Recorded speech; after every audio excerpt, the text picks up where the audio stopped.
A Tallahassee man arrested in an internet sexting was found guilty but will not spend any time in prison. That sentence is infuriating to those who say that Ho Yan Sao showed up with a condom in his pocket to have sex with a 14-year-old. A jury found Ho Yan Sao guilty of using a computer to solicit a child for sex and traveling to meet a minor for sex.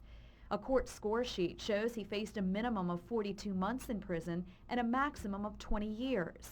The judge, Charles Dodson, sentenced Sao to 11 months and 29 days in the county jail, adjudication withheld.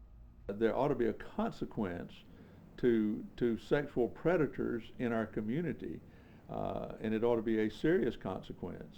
And in this case, it's, you know, you hate to say the old cliche, a slap on the wrist. It's not even a slap on the wrist. We can't even export him back from the country from where he came. He's going to be here with us in the United States, and our children are additional potential victims for him. But he traveled from a distance away to come meet a 14-year-old who he knew and believed to be home alone with a condom in his pocket to have sex with her. There was no child involved in this case. There was a trap laid. Defense attorney Matt Willard says the judge agreed to a downward departure in the sentence because it was an isolated incident for which Sal showed remorse. He called the sentence fair. I think it was reasonable. I think it was displayed compassion.